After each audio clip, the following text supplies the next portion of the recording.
बिस्मिल्लाहिर्रहमानिर्रहीम। मैं जो है आज हमारे नीट के वो स्टूडेंट से बात करने आया हूँ जिन्होंने कल नीट एग्ज़ाम को अपीयर किया। और जाहिर सी बात है कि उस सिचुएशन को वो मुझसे ज़्यादा बेहतर जानते हैं कि उन्होंने किसी ने 1 साल, किसी ने 2 साल, किसी ने 3 साल से वो तैयारी कर रहा था, अपने इस एग्ज़ाम को लेकर प्रिपरेशन में लगा हुआ था। और उसके बाद कल का जो एग्ज़ाम जब उनके हाथ में आया, वो लोग एग्ज़ाम सेंटर पहुँचे, पेपर हाथ में लिया तो बहुत ज़्यादा परेशान हुए। बच्चे बाहर निकल कर रो रहे थे, कई बच्चों ने फ़ोन बंद कर दिया, डिसमूड हो गए। और जाहिर सी बात है कि किसी भी आदमी के 1 जुमले 2 जुमले उनकी उस डिसमूड को, उस टेंशन को रिलीज़ नहीं कर सकते। उसकी वजह यही है कि इतने साल की मेहनत करने के बाद, पूरा साल सब कुछ छोड़ने के बाद एग्ज़ाम अगर ख़राब हो जाए और कोई ये कह दे कि होता रहता है, हो जाएगा, तो इन सब चीज़ों से जाहिर सी बात है फ़र्क नहीं पड़ेगा। आपका टेंशन लेवल वाकई में रहेगा और वो नेचुरल है। उनमें से लेकिन जिन लोगों ने बाद में इंटरनेट पर जाकर देखा होगा या ओवरऑल मालूमात हासिल की होगी, तो वो लोग कहीं ना कहीं थोड़ा बहुत रिलैक्स हुए होंगे। और उसी सिलसिले में मैं आज आप लोगों से बात करने यहाँ पे आया हूँ। ये देखिए, सबको ये बात समझना चाहिए, आपको भी इस बात का एहसास होना चाहिए कि आपने अगर साल भर मेहनत की है, सीरियसली पढ़ाई की है और उसके बाद आपको पेपर जाके टफ़ मिला है, तो ये पेपर सिर्फ आपके लिए टफ़ नहीं था, ये सबके लिए टफ़ था। बल्कि शॉकिंगली मैं आपको ये सिचुएशन बताऊं, मैं कुछ चीज़ें आपको रिलैक्स करने के लिए रखूंगा ताकि आपको अंदाज़ा हो कि आपसे कोई ऐसी गलती नहीं होगी, आपसे कोई ऐसी मिस्टेक नहीं होगी। मिसाल के तौर पे ये कि जो कोचिंग ग्रुप के जो बड़े बड़े नाम हैं, नॉट ओनली ब्रांड के एंगल से बल्कि सब्जेक्ट के एंगल से, मिसाल के तौर पे एलन बहुत बड़ा ग्रुप है, हिंदुस्तान के टॉप 2 में माना जाता है या उसको सबसे बड़ा ग्रुप कहा जाता है। उसके जो फिज़िक्स के सर हैं, बीएम सर, उन्होंने इंटरव्यू में ये बात कही कि फ़िज़िक्स का पेपर ऐसा है कि जिसको हमारे कुछ टीचर्स भी सॉल्व नहीं कर पा रहे हैं। मतलब ये कि उतने टाइम पीरियड में, नॉर्मली होता ये था कि पेपर हाथ में आता था, टीचर्स तेज़ी से 15 मिनट 20 मिनट में, आधे घंटे 1 घंटे में उसको सॉल्व करके सोल्यूशन हाथ में रख देते थे। लेकिन उन्होंने कहा कि मिनिमम टाइम से ज़्यादा टाइम तक भी उसको सॉल्व नहीं कर पा रहे हैं टीचर्स, ज़्यादा टाइम उनको लग जा रहा है। आपने ये देखा होगा कि हर साल औरंगाबाद हमारे शहर में भी बड़े बड़े कोचिंग्स जो हैं पेपर का लाइव सोल्यूशन करते थे। 6:30-7 बजे से पेपर सोल्यूशन यूट्यूब पर लाइव आना शुरू होता था, वो डिजिटल बोर्ड पे सॉल्व करते चलते थे। लेकिन जिन लोगों ने अपने फेसबुक या इंस्टाग्राम के थ्रू इन्फॉर्म किया था कि हम इतने बजे लाइव आने वाले हैं, उन्होंने भी कैंसिल कर दिया। और जब उनसे पूछा गया तो वजह यही थी कि फिज़िक्स का पेपर अब तक का सबसे टफ पेपर रहा। बल्कि फ़िज़िक्स वाला के अलग पांडे हों या बीएम सर हों या हमारे जितने फैकल्टीज़ हों या वो लोग जो पिछले 40 सालों से फ़िज़िक्स पढ़ा रहे हैं, नीट जब AIPMT था, जब CT था, जब से वो लोग कॉम्पिटिटिव एग्ज़ाम्स के लिए पढ़ा रहे हैं, उनका खुद ये मानना है कि अब तक की हिस्ट्री का सबसे टफेस्ट पेपर ये गुजरा है। एक ने कहा कि उनकी हिस्ट्री मालूमात में अब तक 2016 का सबसे टफ पेपर था, फिर 2021 में एक पेपर मुश्किल आया, लेकिन 2025 के पेपर ने उनको भी क्रॉस कर दिया है डिफ़िकल्टी लेवल के मामले में। और सबका ये मानना है कि जितना टाइम ड्यूरेशन नॉर्मली हम लोग फिज़िक्स को देते थे, बायो को देते थे, केमिस्ट्री को देते थे, उस ड्यूरेशन में 100% एग्ज़ाम सॉल्व होना नॉर्मल केस में मुमकिन ही नहीं। कोई एक्स्ट्राऑर्डिनरी हो गया होगा जिसने कर दिया होगा, लेकिन नॉर्मल केस में ये चीज़ मुमकिन नहीं। तो अगर सिचुएशन ये सामने आ रही है कि खुद टीचर्स ये बात कह रहे हैं कि ये बहुत टफ पेपर था, सारा का सारा हिंदुस्तान के स्टूडेंट्स इस बात को बता रहे हैं कि बहुत मुश्किल पेपर था, तो ये बात जान लीजिए कि सबके लिए टफ था। अगर आपके लिए टफ था तो सबके लिए टफ था। मैंने कई ऐसे रात भर में वीडियोस देखे, टीचर्स के वीडियोस देखे, स्टूडेंट्स के वीडियोस देखे, जिसमें वो ये कह रहे हैं कि वाकई में फ़िज़िक्स तो ऐसा था। बल्कि 2 क्वेश्चंस के बारे में कहा जा रहा है कि हमको नहीं लगता कि कोई स्टूडेंट इसको सॉल्व कर पाएगा, और वो JEE एडवांस के पेपर से उठा के इसमें डाल दिए गए। फिज़िक्स के पेपर में बीएम सर का कहना यह था कि कोई नॉर्मली होता यह था कि आप क्वेश्चन पढ़ते थे, आपको लगता था कि ये फार्मूला अप्लाई करना है और आंसर ला लेना है। वैसे कई क्वेश्चंस थे जिसमें आप एक फार्मूला से सॉल्व नहीं कर सकते, एक फार्मूला का एक स्टेप, दूसरे फार्मूले का दूसरा पीस उठाकर क्रिटिकल थिंकिंग के ज़रिए आपको फिज़िक्स का पेपर सॉल्व करना था। तो अगर आपने इन सब के बाद भी मेहनत की, आपको लगा कि आपका पेपर ठीक से हुआ है, तो आपने अच्छा किया। और ये बात जान लीजिए कि अंदाज़ा जो है, मेरा अंदाज़ा मैं थोड़ा सेफ साइड लेके चल रहा हूँ कि 80 से 100 मार्क्स तक कट ऑफ डाउन होगा। यानी ये कि अगर महाराष्ट्र में 620 पर last year government seat close हुई थी, तो आप उससे 80 मार्क्स 100 मार्क्स डाउन पकड़ लीजिए कि गवर्नमेंट सीट डाउन हुई। तो जो चीज़ आपके लिए मुश्किल थी वो सबके लिए मुश्किल हुई है, और अगर सबके लिए मुश्किल हुई है तो फिर कट ऑफ भी नेचुरली डाउन होगा और अच्छा खासा डाउन होगा। ऐसा 10 मार्क्स 15 मार्क्स 20 मार्क्स से डाउन नहीं होगा, बहुत कंसिडरेबल मार्क्स से डाउन होगा। और बहुत कम बच्चे शायद ऐसे निकल कर आ जाए जिन्होंने 700 क्रॉस कर ले, या हमारा एक अंदाज़ा है, वरना कोई एक्स्ट्राऑर्डिनरी बच्चा हो कि 720 लाने वाला शायद ही कोई निकल कर आए।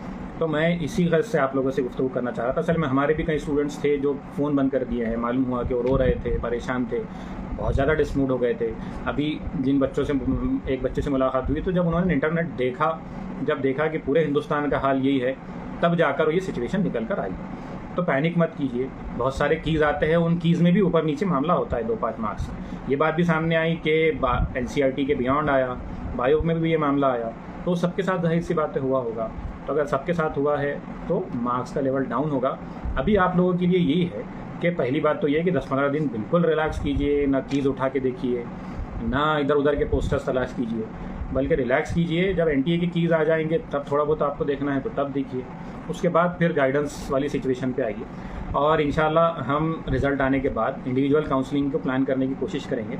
हम आपसे पूछेंगे जिनको जिनको चाहिए, तो एक दिन हम एक्सपर्ट को बुला के इंडिविजुअल काउंसलिंग की कोशिश करेंगे कि किस मार्क्स पे क्या मिल सकता है। तो आपसे कनेक्ट करने की ज़रूरत इसी गर्ज से थी कि प्लीज़ डू नॉट पैनिक। और जब होता है ना कि अगर आपसे गलती हुई रहती थी तो पैनिक की सिचुएशन क्रिएट होती थी, लेकिन अकेले आपसे गलती नहीं हुई है तो आप कबूल कीजिए। और जहाँ तक हम जिस चीज़ को बिलीव करते हैं, जहाँ तक इस्लाम हमको गाइड करता है, वो यही है कि हमारे बस में कोशिश थी। तो अगर हमको इस बात का यकीन है कि हमने साल भर बेहतरीन कोशिश की, हमने अपने बेस्ट एफर्ट्स दिए, उसके बाद एग्ज़ाम में भी हमने बेस्ट करने की कोशिश की, तो हमने हमारे पास का जो करना था वो कर चुके। अब रिज़ल्ट आने का इंतज़ार कीजिए, जो हमारे किस्मत में बेहतर लिखा होगा वही हमारे साथ होगा इंशाअल्लाह। इससे हटकर इंसान के बस में जो चीज़ लिखी हुई होती, वो फिर चाहे जितना हाथ पैर मार ले, वो उससे ज़्यादा हासिल नहीं कर सकता। जो ये कह ले कि नहीं मैं इतना तो लाके बता दूंगा, तो वो फिर चैलेंज करता है डेस्टिनी को, वो किस्मत को चैलेंज करता है, वो अल्लाह को चैलेंज करने वाली बात होती है। तो जो चीज़ अल्लाह ने हमारे हक़ में बेहतर लिखी होगी वो हमको रिज़ल्ट के तौर पे हमारे हाथ में आएगी। दुआ कीजिए कि जो मार्क्स आपके आ रहे हैं कट ऑफ उस लेवल पर डाउन होके आ जाए, ताकि ज़्यादा से ज़्यादा बच्चों को गवर्नमेंट सीट मिल सके। हम लोग आपस में बात कर रहे थे कि असल मसला तो कोचिंग क्लासेस का है, कि उन लोगों के तो होता है ना कि भी बैनर पे हमारे पिछले साल 690 गया, 680 गया, 670 गए, तो अब ये हाईएस्ट वाला कोई कल्चर आपको नज़र नहीं आएगा। बल्कि औरंगाबाद में ऐसी कोचिंग्स जिनके पास हज़ार बच्चे हैं, 1500 बच्चे हैं, अपने पास तो मुश्किल से 50-70 बच्चे अवेलेबल थे, तो उनसे हमने मालूम किया तो कह रहे हैं कि हमारा शायद से हाईएस्ट 550 जाए। तो अगर जिनके पास इतने बच्चे मौजूद है उनके बाद अगर उनका ये जाने का चांस है तो फिर तो ठीक है, सबका मामला ये रहने वाला है। और मुझे इस बात की हैरत हुई कि जिनको हम हमसे बड़ी कोचिंग्स औरंगाबाद की शहर में समझते थे, यानी एक कोचिंग है जिनके पास 3000 बच्चे हैं, एक कोचिंग है जिनके पास तकरीबन 1500 से 1800 बच्चे हैं, और उन लोगों ने लाइव सोल्यूशन कैंसिल कर दिया। अल्हम्दुलिल्लाह हमारी फैकल्टीज़ ने हिम्मत की और लाइव पर आकर खड़े हुए और पेपर को सॉल्व करके बताया इंस्टेंटली, फौरी। तो बच्चों के लिए तो बिल्कुल फिक्र करने की बात है नहीं, इसलिए कि जब फैकल्टी सॉल्व नहीं कर पा रही हैं, इतने बड़े बड़े इंस्टीट्यूट के टीचर्स बोल रहे हैं, तो बच्चों के लिए तो जाहिर सी बात है मुश्किल ही रहने वाली। तो ये लाइव इस सोच में था कि भाई कई लोगों ने अलग अलग कोचिंग्स ने बात की है, हमारे इंस्टीट्यूट के बच्चे जो थोड़ा बहुत परेशान हैं, डिप्रेस्ड हैं, तो आइए आकर मिलिए, जो आकर मिल सकता है आकर बात करें। जो शहर के बाहर के लोग हैं वो फ़ोन पे बात कर सकते हैं, तो हमको कॉल करें, हम उनको फ़ोन पर उनसे डिस्कस करेंगे। लेकिन अब मार्क आप पेपर दे चुके, आपके हाथ से वो जा चुका, अब जो कुछ होना है वो रिज़ल्ट हाथ में आएगा, उसी के हिसाब से चीज़ें होंगी। और उसमें कोई परेशान होने की इसलिए ज़रूरत नहीं है कि सब इसी कैफियत का हिस्सा है, और सब इस कैफियत का हिस्सा है तो सबके मार्क्स डाउन होने वाले हैं। तो बिल्कुल रिलैक्स रहिए, दुआ कीजिए कि आपके मार्क्स जितने भी आए उसके ज़रिए आपके पसंदीदा कोर्स में आपको एडमिशन मिल जाए। और अब जो कुछ डरने का, प्रिकॉशंस लेने का टाइम था वो जा चुका, अब रिलैक्स करने का टाइम है, रिज़ल्ट को इंतज़ार करने का टाइम है, ज़्यादा से ज़्यादा रिज़ल्ट के हिसाब से प्रिपरेशन करने का टाइम है। प्रिपरेशन करने का मतलब ये है कि कौन से कॉलेजेस को एक्सप्लोर किया जा सकता, कौन से कोर्सेज़ को एक्सप्लोर किया जा सकता। मिसाल के तौर पे लास्ट ईयर जब राउंड्स ख़त्म हुए उसके बाद महाराष्ट्र में 13 कॉलेजेस को परमिशन मिली, उसमें से 6 कॉलेजेस गवर्नमेंट के थे, बाकी के 7 प्राइवेट कॉलेजेस थे। तो सीट्स कहीं ना कहीं बड़ी है, तो वो कुछ इफ़ेक्ट करेगा, कुछ फ़ायदा पहुँचाएगा, कुछ कट ऑफ को और थोड़ा हेल्प करेगा। तो ये चीज़ें एक्सप्लोर करने का काम। लेकिन तब भी मैं ये कहूँगा कि कम से कम एक हफ़्ता तो कुछ एक्सप्लोर मत कीजिए, ना अपने रिज़ल्ट के बारे में सोचिए, ऐसी चीज़ें देखिए जिससे आप रिलैक्स हों। घूमने जा सकते घूमने चले जाइए, बात करना चाह रहे फैकल्टीज़ से तो बात कीजिए, लेकिन वो एक्टिविटीज़ कीजिए जिससे आप रिलैक्स हों। और जहाँ तक हमारा मामला है तो हम तो ये बिलीव करेंगे कि भाई किस्मत में अल्लाह ने जो लिखा है वो हाथ में आने वाला है, आपको उसी से खुश होना है, आपको उसी को एग्री करना है। तो दुआ कीजिए कि अच्छे से अच्छा जो कुछ हो सकता है आए, लेकिन जो है अब चीज़ों पर ज़्यादा मत सोचिए। जो स्टूडेंट्स, हाँ ये भी एक काम कीजिए कि आपने इंटरनेट से एक्सप्लोर कर लिया कि पूरा हिंदुस्तान का हाल ये है और आप रिलैक्स हो गए, तो वो दोस्त जो क्लास में आपके साथ बैठते थे और अब हो सकता है आपका फ़ोन नहीं उठा रहे हैं या आपकी नॉलेज में है कि डिप्रेस होके, पैनिक होके, परेशान होके घर में बैठे हैं, तो उन तक रीच आउट कीजिए, उनको भी रिलैक्स कीजिए थोड़ा सा, क्योंकि टीचर और मैनेजमेंट या हमसे बात करने में घबराते हैं थोड़ा सा, दोस्त से बात करना आसान हो जाती है। तो आप जाके मिलिए उनसे, रिलैक्स करिए उनको ठंडा कीजिए कि नहीं भाई चीज़ें हुई हैं, रिलैक्स हो जाओ, और अगर ज़रूरत पड़ती है तो हमसे मिलाइए लाके, हम उनसे बात करेंगे। तो लास्ट में फिर से मैं कहूँगा कि जो बुरा हुआ वो सबके साथ हुआ इन टर्म्स ऑफ कि मार्क्स कम हुए। देखिए ये कोई 12th और 10th की तरह तो सिस्टम नहीं है ना कि 35% अबव नहीं लेकर आए तो फेल हो जाएंगे, बल्कि ये सिस्टम तो रैंकिंग वाला।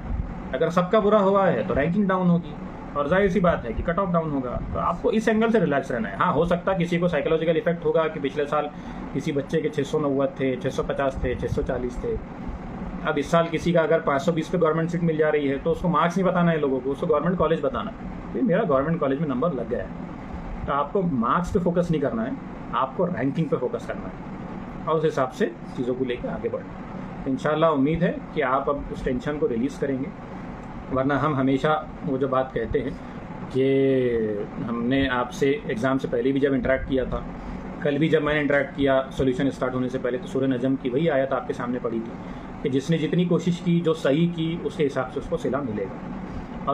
और नबी करीम वसल्लम की जो हदीस है सही मुस्लिम की, कि आपके ज़िम्मे ये है कि आप कोशिश करें, फिर उसके बाद उसको एग्जीक्यूट करें और उसके बाद अल्लाह से दुआ करें। ये आपके हिस्से में है, ये आपका ज़िम्मा है। रिज़ल्ट आपके हिस्से में नहीं है। रिज़ल्ट को लेकर आ जाना, रिज़ल्ट के मुताबिक चीज़ों को डिसीजन ले लेना, ये आपके हिस्से में नहीं है। आपके हिस्से में कोशिश करना था, आपने मेहनत की है, आपने पढ़ाई की है, आपने एग्ज़ाम्स अपीयर किए, आपने स्ट्रैटेजीज डिज़ाइन करे, ये आपके हिस्से में था, आपने कोशिश की। उसके बाद आपने जाकर फाइनल एग्ज़ाम दे दिए, आपने अटेम्प्ट कर लिए। उसके साथ साथ आपने दुआ की अल्लाह से कि जो कुछ हमने कोशिश की अब तेरे सामने मौजूद है। तो अब अगर ज़्यादा प्रोसेस बचा है तो दुआ का प्रोसेस बचा है। अल्लाह से दुआ कीजिए कि जो कुछ आपने एग्ज़ाम दिया है तो मेरे मार्क्स वो आए जिससे मुझे सीट मिल जाए। अब तक आप दुआ मार्क्स ही करते थे कि मुझे 600 के ऊपर इतने मिल जाएँ, अल्लाह मुझे 650 के ऊपर इतने मिल जाए। अब जाहिर सी बात है कि अल्लाह से दुआ आपको ये करना है कि अल्लाह मेरे उतने मार्क्स आए जिससे कट ऑफ की जो नई दुनिया खुलने वाली है उसमें मुझे भी सीट मिल जाए, मुझे मेरे हिसाब से सीट मिल जाए। तब वो कीजिए ज़्यादा से ज़्यादा। वरना अगर आप परेशान होंगे, आप इस चीज़ों को इस एंगल से लेकर जाएंगे, मायूस होंगे, तो मायूसी अल्लाह को पसंद नहीं है। हम खुद परेशान थे कल तक कि हमारे इंस्टीट्यूट के रिज़ल्ट का क्या होगा, लेकिन हमने सोचा कि ठीक है, हमारे बच्चों ने तो मेहनत में कोई कमी नहीं की, हमारे टीचर्स ने मेहनत में कोई कमी अगर नहीं की, उसके बाद अल्लाह पर, अल्लाह जो फैसला मंजूर है वही हम सबका मंजूर रहने वाला है। वरना नाउमीदी कुफ्र की तरफ ले जाती है। बहुत स्ट्रॉन्ग स्टेटमेंट है हदीस का कि नाउमीदी जो है वो कुफ्र की तरफ ले जाती है। तो हम ऐसी कोई नाउमीदी अपने अंदर पैदा ना करें, अल्लाह से उम्मीद रखें कि जो उसने हमारे हक़ में बेहतर लिखा होगा वही हमारे साथ होगा। तो आइए, अगर आपको मिलना है तो मुलाकात कीजिए, रिलैक्स।